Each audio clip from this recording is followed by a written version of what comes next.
네, 이제 두 번째 무신정권에 대해서 이야기를 하겠습니다. 무신정권이란 말은 무신이 이제 권력을 잡은 그 시대를 얘기를 하고요. 아까 초반에 이야기했듯이 대략 1170년부터 1270년까지 한 100년 정도. 그러면 이제 무신은 뭐냐 이거야. 무신은 쉽게 말하면 싸우는 애들이에요. 전쟁 나면은 싸우는 애들, 전쟁 나가는 싸우는 애들. 그렇지? 요 반대말은 문신이 되겠죠, 그죠? 그럼 문신은 뭐냐? 그냥 무신 빼고 나머지 다 해요. 네, 무신 빼고 나머지 다가 문신이에요. 알겠죠? 어쨌든 그렇게 이해를 하시면 될 거고요. 자, 무신들이 어떻게 권력을 잡게 되었는가? 자, 무신 정변이라는 사건입니다. 1170년에 일어났고요. 무신 정변입니다. 자, 무신 정변은 왜 일어났는가? 먼저 배경에 대해서 이야기를 해볼 텐데요. 자, 무신 정변의 배경 첫 번째, 문신들을 상당히 우대하고 무신들에 대한 차별이 되게 심했어요. 고려 같은 경우에는. 근데 뭐 고려만 그런 것도 아니고요. 이때 당시에 중국의 송나라도 문치주의라고 해가지고 무신들을 갖다가 좀 업신여기고 힘을 안 주고 이러는 경향이 좀 있었거든요. 자, 그래가지고 어떤 식으로 차별을 받았느냐? 일단 무신들은요, 2품 이상 진급이 안 돼. 2품 이상 올라갈 수가 없어요. 알겠죠? 우리로 치자면, 지금으로 치자면 한 2급 공무원. 2급 공무원 이상 올라갈 수가 없어. 그 다음에 전쟁 나잖아요. 전쟁 나잖아. 그러면 이제 전쟁 나갔을 때 총대장은 문신이 하더라. 이거예요. 전쟁 났을 때 총대장은 문신이 합니다. 그러니까 우리가 알고 있던 그 전에 거란과의 전쟁터에서 싸웠던 영웅들 있잖아요. 뭐 서희라든가 강감찬이라든가 여진하고 싸웠던 윤관이라든가 이런 분들이 전부 이제 문신 출신이라는 거예요. 죄송합니다. 장군이 아니에요. 장군이 아니고 그분들이 다 문신 출신입니다. 알겠죠? 그래가지고 이 문신 죄송합니다. 자, 어쨌든 이런 식으로 차별을 봐요. 그러니까 이 무신들 입장에서는 짜증나지. 아니, 내가 20년, 30년 동안 전쟁터를 뛰어다녔는데 새파랗게 뭐 전쟁에 대해 잘 알지도 못하는 사람이 와가지고 뭐 병법서나 좀 읽고 와가지고 뭐 어쩌고 저쩌고 하니까 열받잖아. 너도 그렇잖아. 언니가 이제 열심히 좀 시험 기간 되고 해갖고 수학 공부 좀 하고 있는데 이제 뭐 한 초등학교 2학년 들어가갖고 구구단 때 내가 와가지고 언니 수학 공부 그렇게 하면 안 돼. 그럼 어떻게 돼? 집안에 이제 피바람이 부는 거야. 그러면 그런 상황이에요. 얼마나 기분이 좀 그래요. 그리고 문신들이 이렇게 우대를 받으면 뭐 지들이 잘나가지고 그런 건가? 사람이 겸손해야 되는데 문신들이 그런 게 없어요. 문신들이 앞장서서 무신들을 무시합니다. 문신들이 무신을 무시한다. 그죠? 그래가지고 이때 보면은 뭐 고려사 역사책에 보면은 다양한 얘기들이 있는데 김돈중이라는 애가 있어요. 얘가 누구냐 하니까 김부식의 아들이야. 김부식 같으면은 이때 당시에 문벌귀족 가운데 거의 원탑. 나중에 그래 삼국 사기 쓰는 그 사람. 우와, 집안 대단하거든. 근데 얘가 아들이 사고뭉치야. 사고뭉치예요. 그래가지고 한날은 이제 김돈중이가 이 정중부라는 무신이 있었어요. 나중에 나올 거예요. 나오는데 이 정중부의 어떤 시그니처가 뭐냐면은 수염을 쫙 길렀어. 수염을 이제 길러가지고 이래. 그게 아주 시그니처처럼 있었는데 당시 뭐 고려에서 촛불 들고 뭐 이래 설치는 게 뭐 있었나 봐요. 그래가지고 김돈중이 촛불 가지고 까불다가 정중부의 수염을 다 태워 먹어요. 그래가지고 정중부가 극대노해가지고 임마를 죽이려고 그랬는데 결국 주변에서 무신들이 말려가지고 못 죽였어요. 뭐 그런 일이 있었고요. 한 번은 이제 김돈중이가 이때 또 왕이 누구냐 하면 의종. 야도 정사이 아니라 의종.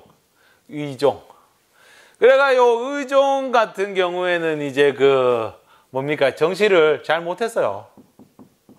실정, 정치를 막 일아프다. 정치를 제대로 못했다. 뭐 이런 얘기죠.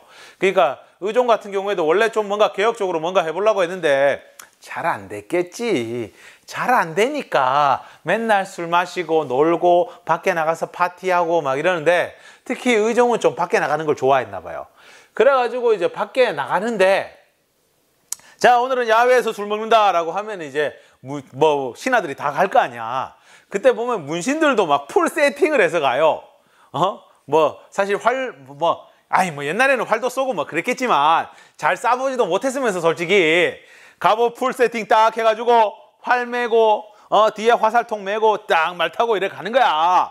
그러다가 이제 김돈중 말이 뭐 놀랬는지 막 이래 뿌니까 야가 중간에 뭐 넘어질 뻔해요. 그런데 넘어질 뻔하면서 자기 등에 있는 화살통에 있는 화살이 떨어지는데 그게 하필이면은 의종 가마 앞에 뚝 떨어져요. 뭐 의종이 가마인지 말인지 기억이 안 난다. 뭐 하여튼 의종은 이래 편하게 이래 가고 있는데 갑자기 자기 앞에 화살이 뚝 떨어지니까 의종이 뭐야? 여기 암살자가 있는 것 같다 하면서 이래 된 거야. 누구야? 하면서 이래 된 거야. 그러면 이제 김돈중이가 지가 양심이 있으면 예 사실 제가 뭐 말타다 잠깐 그랬습니다. 죄송합니다. 이래 하면 될 건데 야가 입을 다물고 가만히 있었던 거야. 그러니까 뭐 의종은 의정대로 썽이 나가지고 야 사람이 이래 많은데 내 앞에 화살 떨어지는 걸 못 봤나부터 해가지고 막 난리가 난 거야. 그래가지고 결국 그때 당시에 의종을 호위하던 호위무사가 벌을 받아요. 그랬는데도 김돈중은 가만히 있었던 거야. 그러니까 무신들이 봤을 때 얼마나 꼴보기가 싫어. 뭐 이런 일들. 뭐 그거 말고 젊은 문신들이 나이 많은 무신들 막 씨름하자 해가지고 막 모욕을 주고 이런 게 막 쌓여 있었어. 그런 게 막 쌓여 있으니까 어떻게 한 방에 빵 하고 터지게 된 거죠. 보현원에서 이때 또 의종이 또 파티하러 간 거야. 그러니까 또 파티하러 가는데 뭐 알잖아. 파티하면 막 노래 부르고 막 롤링 하고 옆에서 막 가오리들 막 돌아다니고 막 난리 났어요. 그 무신들이 이제 가만히 보고 있다가 이것들 안 되겠다. 지기자. 이렇게 해서 문신들을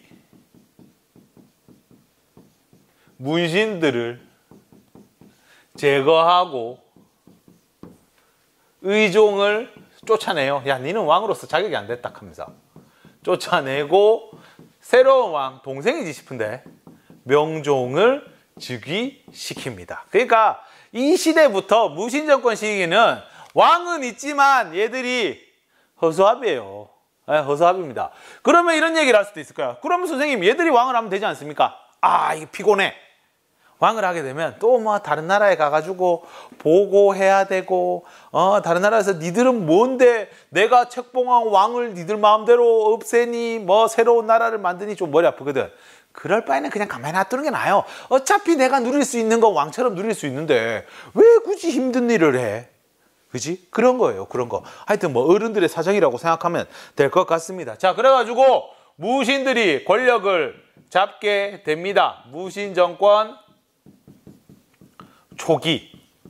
자, 무신정권 초기에는 자, 정치를 원래 이제 고려의 중앙정치라고 하면은 뭐 이성육부 그리고 뭐 중추원, 어사대, 삼사 이런 게 있잖아요. 문신들이 하도 많이 죽어가지고 그런 데가 돌아가지를 않아요. 그리고 문신들한테 일을 안 맡기지. 이제는 자기들이 직접 하지. 그래서 정치가 어디에서 이루어지느냐? 중방에서 정치가 이루어져요. 그럼 중방은 뭐 하는 데냐? 원래 고려시대에 있었던 장군들끼리 회의하는 장소가 중방이라. 여기에서 모든 정치가 이루어집니다. 이때 권력자가 누구냐 하면은 처음에 이의방, 그리고 정중부, 그리고 경대승, 그리고 이의민, 뭐 이렇게 이어집니다. 연도를 적자면 1174년, 1179년, 1183년. 그래가지고 이 보시다시피 뭐 제일 가는 권력자들이 자주 바뀌고 이래가지고 요 시기는 정치가 되게 혼란한 시기예요. 그래가지고 나중에 얘기하겠지만 이때 농민 반란도 되게 많이 일어나요. 요새는 뭐 농민 반란이란 말을 안 쓰고 농민 봉기라고 하지만 어쨌건 농민 봉기도 이때 진짜 많이 일어나요. 그래가지고 정치가 혼란스러워요. 뭐 정중부가 이의방을 죽이고 경대승이 정중부를 죽이고, 경대승은 이 사람은 그냥 병으로 죽었어요. 이 사람은 좀 뭐 매너가 좋았어요. 문신들한테도 잘해주고. 그래가지고 얘들 나머지 애들은 전부 다 어디에 올라가 있냐 하면은 반역자, 역신, 아주 나쁜 놈이다 하는데 이 사람의 기록이 올라가 있는데, 경대승은 반역자에는 올라가 있지 않아요. 이 사람은 키 크고 젊고 잘생기고 집안 좋거든. 아이, 그것 때문은 아니고 그냥 문신들한테 잘해줬어요. 그래가지고 이 사람이 되게 젊은 나이, 30살의 나이에 이 사람은 그냥 병으로 죽거든요. 혹시 뭐 누가 해코지할까 싶어가지고 잠 제대로 못 자가지고 뭐 그래 몸이 쇠약해져서 죽는데, 어쨌든 여러분들 잠을 많이 자야 됩니다. 예, 시험 기간이라 바쁘겠지만 그래도 악착같이 수면 시간을 챙겨가지고 잘 잘 수 있길 바랍니다. 네, 어쨌든 이 사람은 하여튼 그래가 이 사람이 경대승 씨가 죽었을 때 되게 많은 백성들이 아쉬워하고 슬퍼했다 하는 얘기가 있어요. 그 다음에 이의민 이 친구도 굉장히 특이한 사람인데, 이 사람은 원래 출신이 뭐냐면은 노비 출신이에요. 노비 출신. 천민 출신이에요. 원래 천민 출신인데 이 사람이 내 기억에 형하고 어디 주인집 뭐 도둑질 하다가 걸려가지고 곤장을 두드려 맞는데, 곤장 알죠? 어디 뭐 춘향전에 나오는 곤장 뭐 이런 거 아닙니다. 그냥 맞으면 그냥 거의 막 가요. 그 형은 진작에 죽었어요. 근데 동생은 막 그 곤장을 계속 두드려 맞는데도 끄떡없는 거야. 아니, 주인이 때리는데 이제 주인이 좀 무서워져. 와, 씨, 자, 왜 괜찮지? 그래가지고 주인이 이의민을 이렇게 세워가지고, 야, 너는 대단한 애다. 너는 고려를 위해 일해야 된다. 라고 해서 얘를 군대를 보내요. 그래가지고 군대를 보내가지고 이 사람이 병사부터 시작해가지고 차근차근 공을 세워가지고 장군 자리까지 올라가는 정말 입지전적인 인물이에요. 모든 천민들, 노비들의 어떤 워너비라고 할 수 있는. 뭐 그렇지 않겠어요? 너 나중에 뭐 될래? 나는 이의민 같은 사람이 되고 싶어요. 이렇게 되는 거지. 힘이 되게 세가지고 이것도 TMI 여담인데, 의종이 이 경주에 폐위돼가지고 이제 경주에 살고 있었고, 이의민은 경대승이 이의민을 되게 싫어했어요. 그래가지고 이의민도 도망 다니고 있었거든요. 그때 이제 의종을 만나요. 그 의종을 만나가지고 의종을 만나가 이제 뭐 술을 한잔 하는데, 의종이 막 이래 막 얘기하다가 의종이 막 자기 자랑했겠지. 지가 왕인 줄 알았겠지. 자극했겠지. 지 처지 생각 안 하고. 그래가지고 막 왕인 것처럼 막 설치고 막 내가 옛날에는 뭐 어쩌고 저쩌고 하니까 이의민이 듣기가 좀 기분이 안 좋았나 봐요. 그래가지고 그냥 기분 나쁘게 이래 술 먹고 있는데, 의종이 막, 야, 님 뭐 자랑할 거 없나? 이래 했겠지. 그러니까 이의민이가, 나는 좀 남들보다 힘이 좀 셉니다. 이래 했나 봐. 그러니까 의종이, 그래? 힘 세다고? 한번 보여줘봐. 그러니까 이의민이 의종을 접어서 죽였어요. 접었어. 앞으로 적으면 안 죽겠지. 그죠? 뭐 하여튼 접었어요. 그래가지고 죽이고 얘를 강에다가 던졌다. 뭐 그런 얘기가 전해요. 하여튼 엄청난 사람이에요. 하여튼 뭐 요 시기는 무신정권 초기가 되겠고요. 자꾸 시간을 확인하는 이유는 제가 20분이 넘어가면은 이게 좀 뭐 제대로 안 돼요. 하여튼 여기서 잠깐 끊었다가 가도록 하겠습니다. 네.